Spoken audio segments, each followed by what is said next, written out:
पवित्र मधुर नाम में आप सबों को जय मसीह की। प्रभु का पुनरुत्थान दिवस आप लोगों को मुबारक हो। एक चलन हो गया है कि हम ईस्टर हैप्पी ईस्टर कहते हैं, लेकिन ईस्टर शब्द जो है वो स्त्रोत देवी के नाम से है। और अब कई चर्चों में अब पुनरुत्थान दिवस अनाउंस होने लगा है। और चूँकि मैं भी जब प्रचार करने बाहर जाता रहा हूँ तो हम लोगों ने भी शुरुआत उसी की कि पुनरुत्थान दिवस।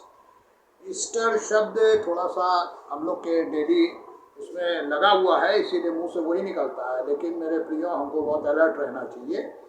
और हम आपको आज ले चलेंगे खास एक जगह पे जहाँ मरकुस ने कुछ अच्छे तरीके से कुछ बयान किया इस दिन का, और वो हमारे लिए एक पैगाम भी है।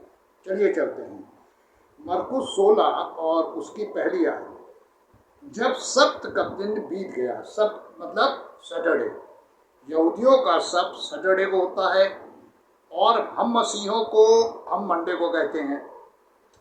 क्योंकि यीशु मसीह सब्त के पहले दिन जिंदा हुए थे, इसीलिए रविवार हमारे जीवन में आराधना का दिन कहलाता है। और परमेश्वर का ऐसी योजना बनी कि अब पूरे भारत में नहीं, पूरे संसार में, वर्ल्ड में संडे आराधना डे होता है, प्रभु का आराधना दिवस।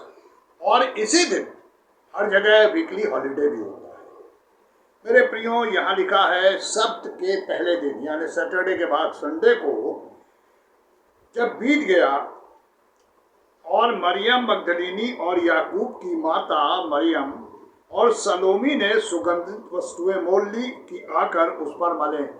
ये यहूदियों का एक सिस्टम था, एक रीति थी कि जब कोई मर जाता था तो तीसरे दिन वो उसकी बॉडी को प्रिजर्व करने के लिए उस पर एक लेप लगाया करते थे। कई मसालों से मिलकर बनता था। आज जो ममीज निकल रही हैं वो उसी लेप से लगाई गई थी। पूरी बॉडी एकदम फिट दिखती है, लेकिन वो बॉडी होती नहीं है। लेकिन मेरे प्रियो, ये चूंकि उनकी रीति थी, इसीलिए मरियम एक बड़ा कॉमन नेम था उस जमाने में यहूदियों के बीच में। और मुझको ऐसा लगता है ये नाम मूसा की बहन की वजह से ज़्यादा फेमस हुआ, क्योंकि मूसा हारून की बहन का नाम भी मरियम था। और मरियम हमेशा मूसा के हर बात में सपोर्ट करती थी और गाती थी। बस एक बार उसने हारून के साथ मिल के मूसा का विरोध किया, क्योंकि मूसा ने अपनी वाइफ के मरने के बाद सेकंड मैरिज कर ली थी। लेकिन यहाँ पे ये मरियम, दो मरियम हैं, और इनके साथ सलोमी। बाइबल में अगर और आप आ जाएंगे मत्ती लूका में तो वहाँ पे कई स्त्रियों का वर्णन है। लेकिन चूंकि मरकुस पहला सुसमाचार है जो मरकुस ने लिखा, तो मुझे ये सबसे ज़्यादा अच्छा भी लगता है। लिखा है कि ये लोग सुगंधित लेके आई और सप्ताह के पहले दिन बड़े भोर को ये सूरज निकला ही था कि वो कब्र पे आई। जो रिसर्च हुई है उसमें ये दिन था 9 अप्रैल 30 AD। हम आज 2021 AD में है, ये 30 AD की बात है। और ये करीब 4 से 5 के बीच का टाइम था, सुबह का। चूंकि इजराइल में सूरज जल्दी उगता है उधर, तो वहाँ 4 बजे सूरज की रोशनी आ जाती है, हल्की हल्की। अंधेरा भी रहता है उस समय, पर मिक्सचर होता है। और वो आपस में कुछ डिस्कशन कर रही है। वो डिस्कशन क्या था कि हमारे लिए कब्र के द्वार पर से पत्थर कौन लुढ़काएगा। मेरे प्रियो, उनके पास एक सवाल है। जब यीशु मसीह कब्र में रखे गए थे तो रोमी सल्तनत ने एक बहुत बड़ा पत्थर गेट पे लगा दिया था, क्योंकि उनकी ये सोच थी कि यीशु मसीह ने कहा था मैं 3 दिन जी उठूंगा। और चेले भी यही प्रचार करते हुए विश्वास कर रहे थे। तो लोगों ने क्या किया कि एक बड़ा पत्थर लुढ़काया और उस कब्र के द्वार पे रख दिया, जो उस जमाने का सिस्टम था।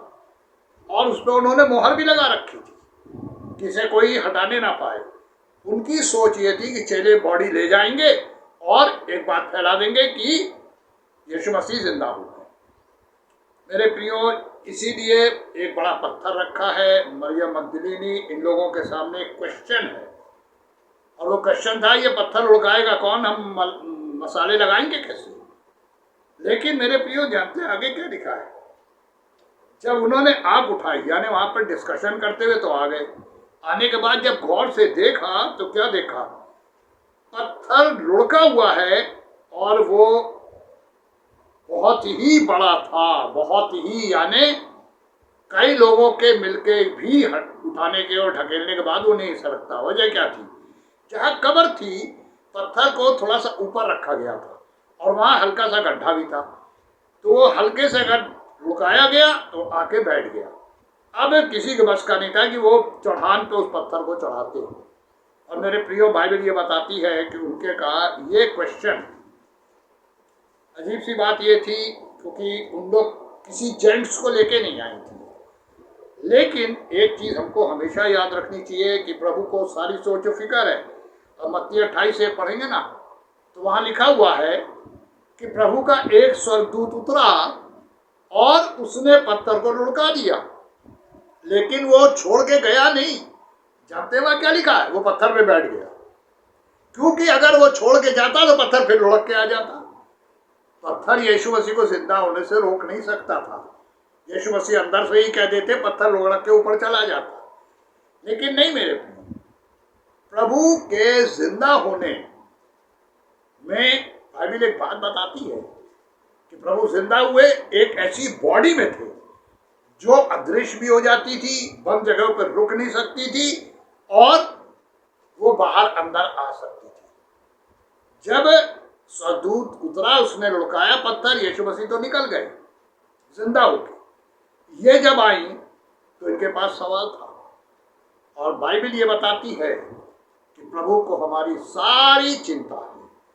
इन स्त्रियों की चिंता परमेश्वर को थी और प्रभु ने मिराकल किया।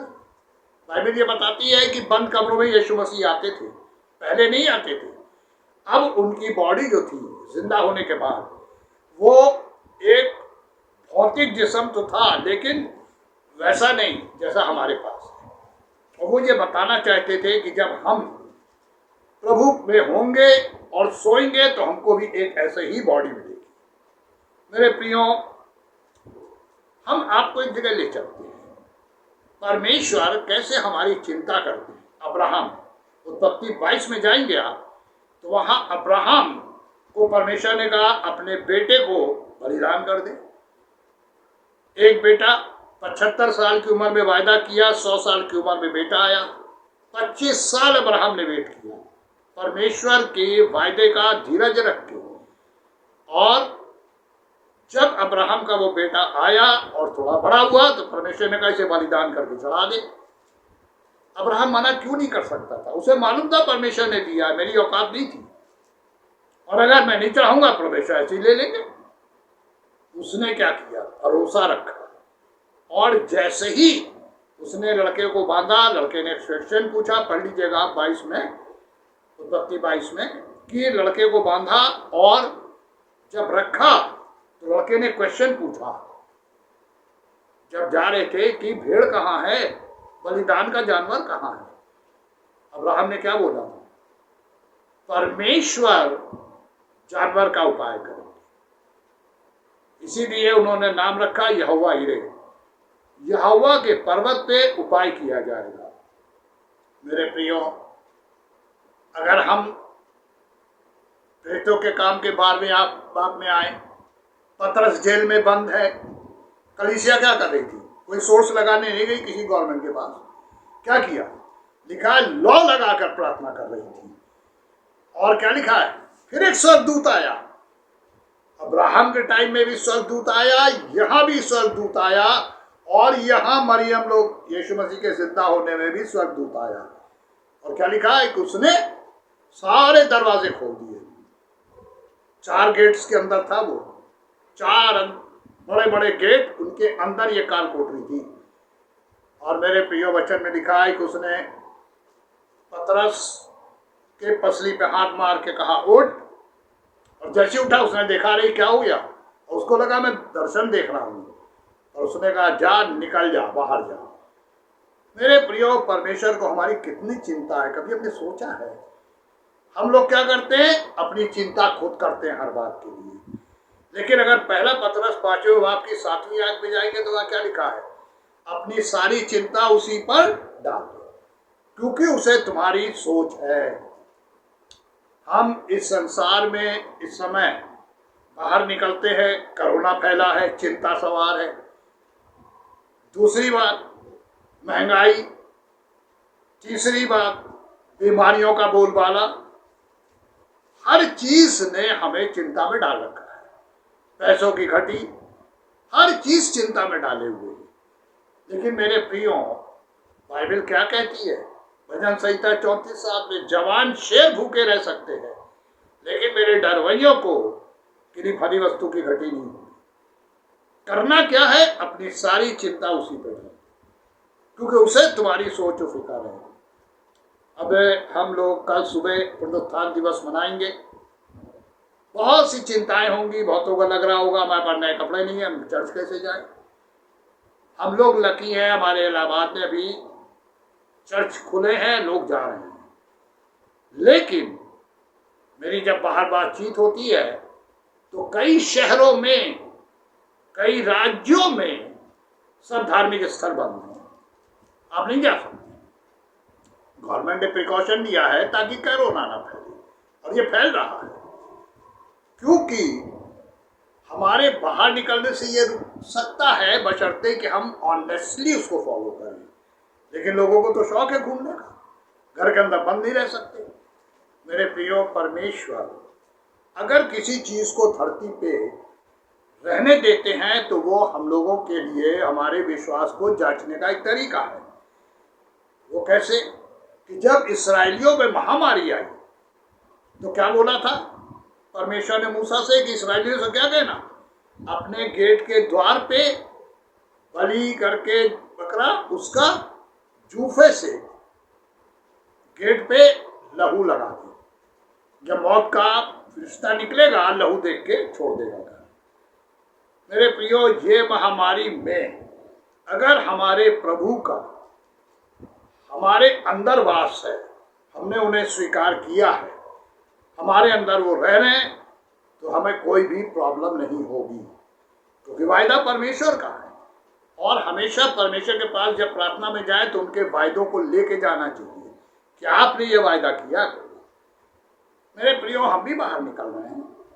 जब लास्ट ईयर भयानक कोरोना फैला हुआ था, मुझे अपना गवर्नमेंट में लिविंग सर्टिफिकेट देना था ट्रेजरी में कि मैं जिंदा हूँ, मेरा उसके पेंशन रुक जाती। और हम बेटे के संग निकले, हर जगह बैरियर लगा था, हर जगह पुलिस बैठी थी। हमने क्या कर रखा था, सिर्फ पासबुक ऊपर रखी हुई थी जेब में शर्ट के। किसी ने हम लोगों को नहीं रोका, आराम से गए, अपना लिविंग सर्टिफिकेट दिया और आराम से वापस आए और घर आ गए। और ऐसा लग रहा था कि परमेश्वर ने बिल्कुल क्लियर रोड हमारे लिए रखी है। मेरे प्रियो, परमेश्वर पे जो आदमी भरोसा रखता है ना, परमेश्वर उस पर हमेशा उसके भरोसे और विश्वास की कदर करते हैं। आने वाले दिन हम नहीं जानते कैसे होंगे, लेकिन ये 3 घोड़े परमेश्वर के यहाँ से भजन प्रकाशित वाक्य 6 में लिखे हैं, 3 घोड़े छोड़े गए हैं। काला घोड़ा महंगाई का चिन्ह, लाल घोड़ा खून खराबे का चिन्ह, और पीला घोड़ा मौत का चिन्ह जिसके पीछे धुड़ों भी है। और ये कोरोना उसी का पथ है। मेरे प्रियो, परमेश्वर ये चाहते हैं कि इस पुनरुत्थान दिवस पे हम एक बात स्मरण रखें कि हमने प्रभु यीशु को स्वीकार किया है, अंदर आमंत्रित किया है। और अगर प्रभु यीशु हमारे अंदर है तो वो मुर्दा नहीं, वो जिंदा है, एक्शन में है, वो कार्य कर रहे हैं। बहुत से लोग हैं प्रभु के पास आए, अपनी आंखों की अभिलाषा की वजह से प्रभु को छोड़ के चले गए। मैं बहुतों को जानता हूँ, उनको ये लग रहा प्रभु के पास है, लेकिन वो है नहीं अब, क्योंकि प्रभु उनको छोड़ चुके हैं। और वजह है कि प्रभु कहते हैं कि जो मेरे पीछे आना चाहे वो अपने खुद ही का पहले इनकार कर। सबसे कठिन काम है अपना इनकार करना कि हम कुछ है। मेरे प्रियो, धन्य वो है जो मन के जीन है, स्वर्ग का राज उन्हीं का है। घमंडियों के लिए परमेश्वर क्या कोई जगह नहीं है। परमेश्वर घमंडियों से बैर करते हैं, और घमंडी आदमी कभी रिपेंटेंस नहीं करता, पश्चाताप नहीं करता। प्रभु करे कि हम समझ जाएं कि हम इस पुनरुत्थान दिवस को किस प्रभु की इबादत कर रहे हैं, वो जो जिंदा हो चुके हैं या वो जो शारीरिक रूप में थे। उन्हें दीजिए कि यह पुनरुत्थान दिवस हमारे जीवन में आशीष का कारण बने और हम हर बात प्रभु से शेयर करने लगे। परमेश्वर इस वचन के द्वारा आपको आशीष दे। आमीन।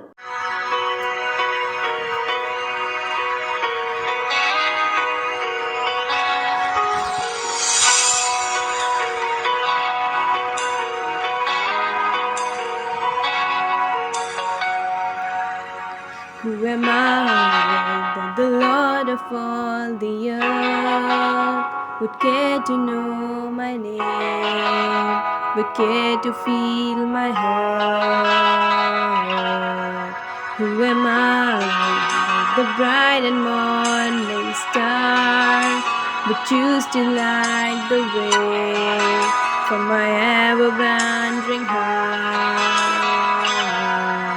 Not because of who I am, but because of what I've done.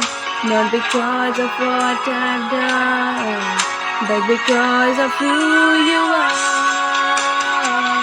I am a flower quickly fading, here today and gone tomorrow. A wave tossed in the ocean, a vapor in the wind. Still you hear me when I'm calling. Lord, you catch me when I'm falling, and you told me who I am. I'm yours, I'm yours.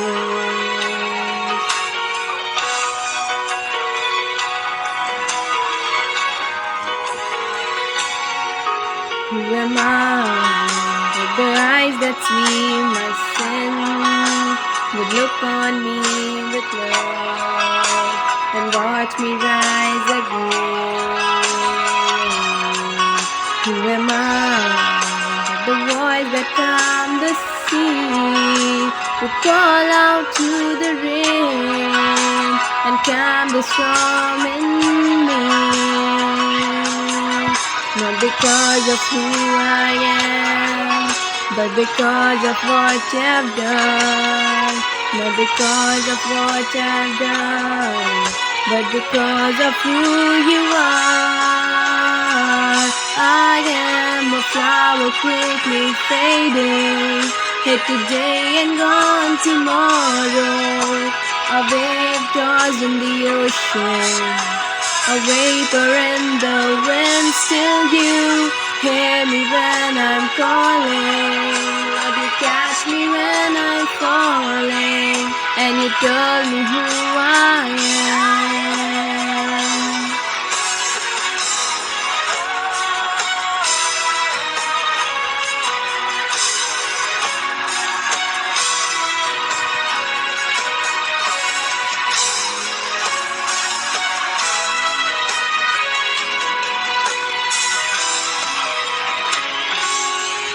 Not because of who I am, but because of what you have done. Not because of what I've done, but because of who you are. Yeah, I'm a flower quickly fading, here today and gone tomorrow. A wave tossed in the ocean, a vapor in the wind. Still you hear me when I'm calling. Lord, you catch me when I'm falling, and you told me who I am.